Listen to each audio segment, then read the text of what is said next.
Hello, Five Great Decision class. It's so good to be back with you for another week.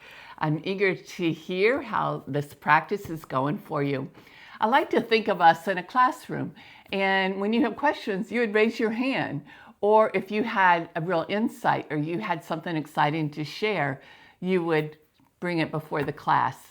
And while we can't do that around a nice classroom or table, I can respond to your emails and then I can share what I learned from that or what we have learned in future videos and incorporate it into our content. So it really is valuable to have an interactive class, and I appreciate what I have heard from you so far. Last week I shared some examples of other people's great decisions, some of mine and some from our cohort, and I hope that this was helpful for you to see that even little decisions matter. You probably thought when I said floss your teeth, like, are you kidding me, Patrice? But I have to admit, on nights when I'm so tired that I want to skip flossing my teeth, I think this is an opportunity for a great decision, especially if I need one more. And that adds up. There's a lot of nights when I feel too tired to do it. So big decisions and little decisions is what it's all about. But they're great decisions when they align with our values and our reason for practicing five great decisions. It's the compounding effect that is what makes this difference here. Consistently making aligned decisions yields extraordinary results. And that's one thing I love about the Five Great Decision app. It's a visual reminder of how this is consistently adding up. In fact, I take a screenshot at the end of each month of what my page looks like, because each day, if you're using it, you'll know changes color with each decision you make. And when you get all five, you get a nice green. But I don't have a month of green, and that's also what is unique about Five Great Decisions is we're not trying to do a streak here. Streaks are only discouraging because they put so much stress on not breaking them, and then when we do break them, what's the point? Especially if you break them more in a day, a couple days in a row. That's the all or nothing thinking that Five Great Decisions avoids by rewarding us for what decisions that we do make. The first 2 weeks we focused on getting to know our why, our reasons for practicing Five Great Decisions. So this week we're going to go deeper to learn what it is about Five Great Decisions that makes it effective in choosing decisions that support our future self and well-being. In your email, you'll learn about 2 aspects of the practice that are directly related to psychological theories, pause and agency. What I like about this is you'll see I'm not just making this stuff up. It's actually, a lot of it happened kind of backwards. I experienced this and then I went looking and found, oh, this is a theory that supports that. This is why it's working this way for me. But there are scientific reasons, and I explain those in some detail in our email. But in this video, what I'd like to share is a couple examples that illustrate how the pause works and contributes to a greater sense of personal control over our lives and the future that we're building. So first is the pause. And I'll give an example from my own life. Last month, I was invited to a dinner party where I would know just a few of the guests. And my immediate reaction was to decline, to say I had already other commitments. I could always think of something that I need to be doing.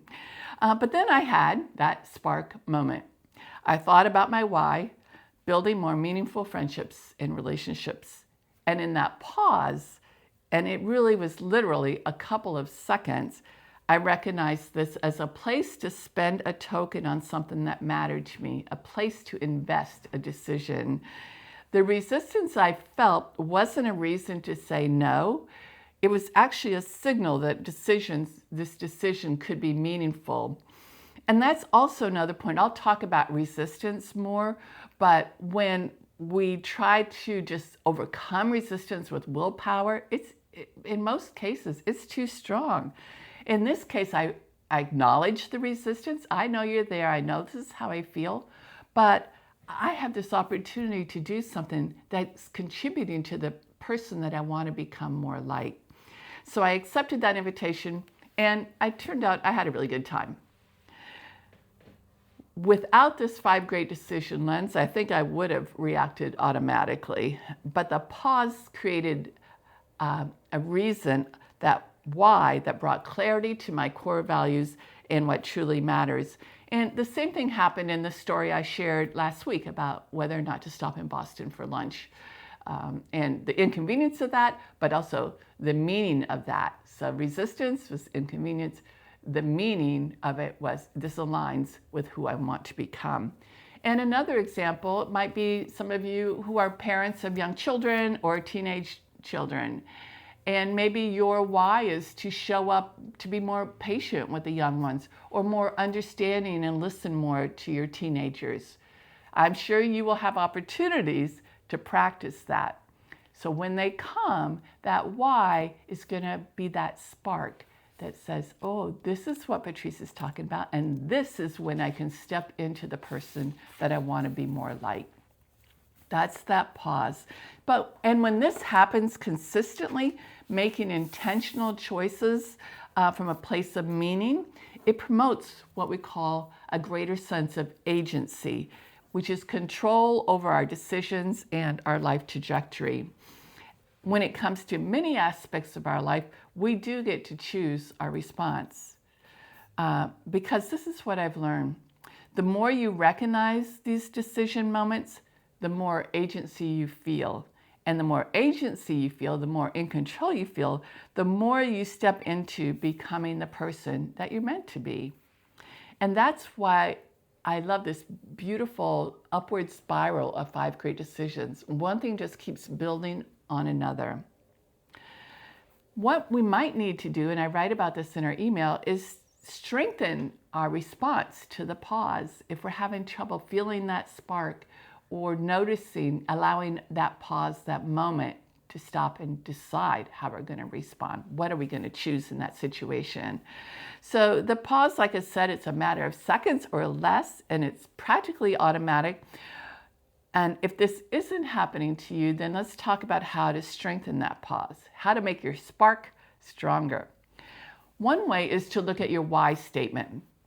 Can you rewrite it to be more compelling? Perhaps tell a stronger story to strengthen your emotional connection to your reason for practicing 5 great decisions. Let me share this example. I was talking with someone who is going to be retiring soon, and she imagines having, so much more time. And one thing that she hasn't been able to do consistently is exercise. So she said her why was, in retirement, I want to exercise more. I said, let's work up with that a little, and can we create a more emotional connection, a more reason for practicing or for choosing to exercise more? And boy, did she deliver. This is what she wrote. I want to move into retirement with a stronger body and a lot more stamina so I can enjoy exploring museums, gardens, beaches, boardwalks, and historic sites. And I want to meet more people who are exercising their aging bodies. Hear the difference? I'm sure you do. I can feel the enjoyment of exploring these museums and gardens and beaches in a strong body that has the stamina to spend hours enjoying these experiences. And I can see myself seeking out others who are also at this stage of life, focusing on more exercise and building healthy and stronger bodies. When opportunities come to do this, to do something that's going to contribute to this vision, it's going to be pretty clear.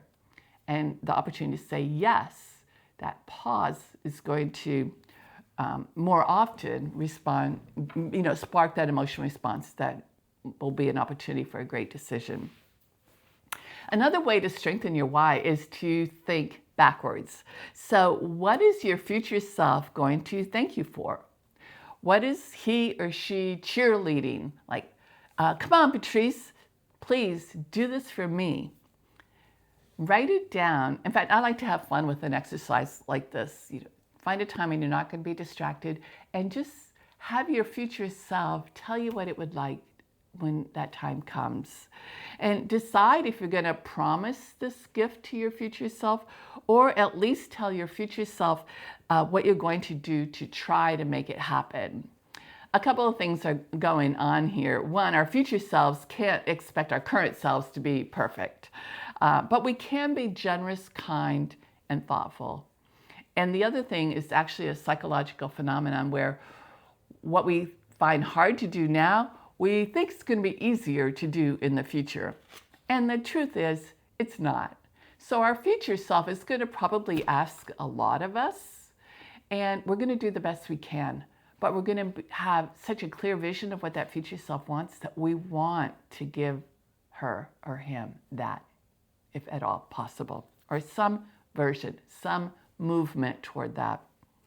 So in this week's activities, you're going to focus on becoming more aware of what triggers the spark, the recognition that this is an opportunity for a great decision. And then you're going to consider ways to strengthen that signal. I'd love to hear what you're discovering. Reply to this week's email with your observations, your stories, your questions. This practice gets richer when we learn from each other. Thanks for being here. Have a great week, and I'll see you next week. Bye-bye.